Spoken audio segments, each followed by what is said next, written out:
News 18 India. और बड़ी खबर, कर्नाटक में मंदिरों से टैक्स से जुड़े हुए विधेयक के बाद अब सियासी घमासान मचा हुआ है। इस मामले में सिद्धरामैया सरकार घिर चुकी है। भारतीय जनता पार्टी ने कर्नाटक सरकार पर हिंदू विरोधी होने का आरोप लगा दिया है। वहीं सिद्धरामैया ने आरोपों को बेबुनियाद बता दिया। मुख्यमंत्री सिद्धरामैया ने एक बयान जारी कर ये कहा कि ऐसा लगता है कि इन आरोपों को राजनीतिक फायदे के लिए गलत तरीके से पेश किया गया। उन्होंने बीजेपी प्रदेश अध्यक्ष बीवाई विजेंद्र पर भी निशाना साधा। बुधवार को कर्नाटक विधानसभा में कर्नाटक में मंदिरों से टैक्स से बिल पास किया गया है।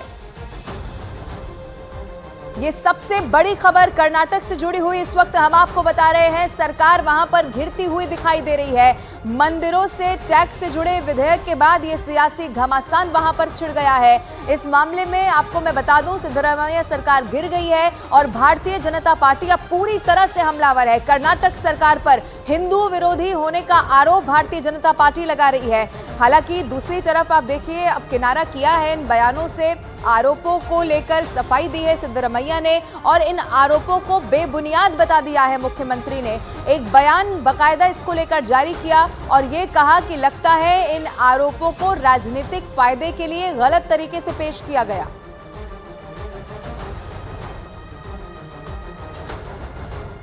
और मुख्यमंत्री सिद्धरामैया ने सोशल मीडिया प्लेटफॉर्म एक्स पर एक बयान भी जारी किया है। उन्होंने ट्वीट करके यह लिखा है कि ऐसा लगता है कि इन आरोपों को राजनीतिक फायदे के लिए गलत तरीके से पेश किया गया है। उन्होंने अपने ट्वीट में लिखा, हिंदू संस्थाओं के धार्मिक उद्देश्यों के लिए फंड का इस्तेमाल होगा। ये उनकी तरफ से लिखा गया है। सिद्धरामैया ने यह भी लिखा है कि संयुक्त कोष को बढ़ाने के लिए यह कदम उठाया गया है। अपने ट्वीट में सिद्धरामैया ने बीजेपी पर भी हमला बोला है। उन्होंने लिखा कि यह साफ है कि बीजेपी ने प्रदेश अध्यक्ष का पद उनके लिए आरक्षित कर रखा है जो झूठ बोलते हैं। और इस विधेयक ने कर्नाटक में एक राजनीतिक तूफान खड़ा कर दिया है। भारतीय जनता पार्टी ने कहा है कि केवल हिंदू मंदिरों से पैसा ले रहे हैं। वहीं संत समाज ने भी अपनी नाराजगी इसको लेकर जाहिर कर दी है। एक बिल लेकर आते हैं, कर्नाटका रिलीजन एंडाउमेंट बिल, जिससे वो हर मंदिर से, हर हिंदू डिवोटी के जो जिन्होंने पैसा दिया है मंदिर को, मंदिर के उनके आस्था के लिए और उसके उनके आस्था से 10% पैसा हर साल वो मंदिर से लूटेंगे और मंदिर से लूटकर अपने एटीएम को चलाएंगे। ये एक तरह से अपीजमेंट पॉलिटिक्स का एक नया लो है कर्नाटक में। और ये कोई चर्च से नहीं ले रहे हैं पैसा, मस्जिद से नहीं ले रहे पैसा, केवल और केवल हिंदू टेम्पल से, हिंदू मंदिरों से। धर्म स्वतंत्रता के मूल अधिकारों का सर्वथा हनन है यह टैक्स। इसका मतलब यह हुआ कि कांग्रेस हिंदू विरोध के उस रास्ते पर जा चुकी है जहां से उसकी वापसी संभव नहीं है। तो यह कर्नाटक के हिंदू समाज को तय करना पड़ेगा। और इस बीच आपको बताते, कर्नाटक सरकार के मंत्री रामलिंगा रेड्डी ने बीजेपी के आरोपों का जवाब दिया है। न्यूज़ 18 से बात करते हुए उन्होंने कहा है कि यह प्रावधान नया नहीं है। They started in 2011, not me. Now I brought some amendments. We have 40 to 50,000 architects. Improve their quality of life. For example, they are asking for housing. We can help at least every year 500 to 1,000 people by giving.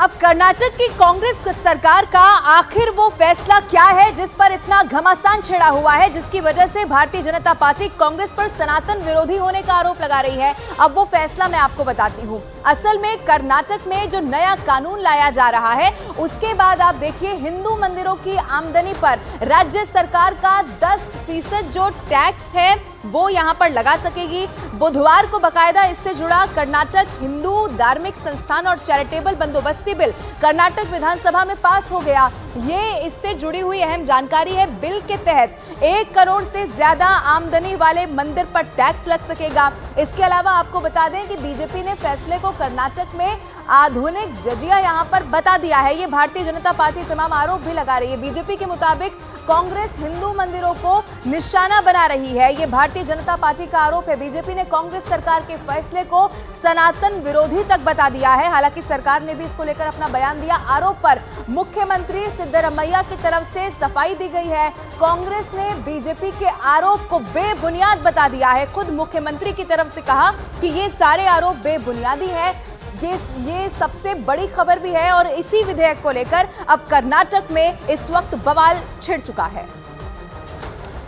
तो देखिए, ये कोई पहली बार नहीं है जब कर्नाटक सरकार पर हिंदू विरोधी होने का आरोप लगा हो। अपनी सरकार जब उनकी बनी है तो किन किन मुद्दों पर बवाल हुआ है, ग्राफिकली आपको समझाने की हम कोशिश करते हैं। 21 फरवरी 2023 की बात है, जो अभी का मामला है। कर्नाटक में मंदिरों पर टैक्स लगाने वाला जो बिल है वो पास हुआ। कर्नाटक हिंदू धार्मिक संस्थान और धर्मार्थ बंदोबस्ती विधेयक 2024, इस बिल को पास किया गया। इस बिल में मंदिरों के राजस्व पर 10% टैक्स का प्रावधान है, जिसके बाद से अब लगातार बार पलटवार की राजनीति जो है वो हो रही है। इस बीच आपको ये भी बता दें कि इस बिल के बाद ये जरूर कहा जा रहा है कि मंदिरों से 10% टैक्स जो है वो वसूला जाएगा। लेकिन इससे पहले क्या हुआ है, 29 जनवरी की अगर हम बात करें, 29 जनवरी 2023 को भी मांड्या जिले में आपको बता दें कोरागोड गांव में धार्मिक झंडा हटाया गया।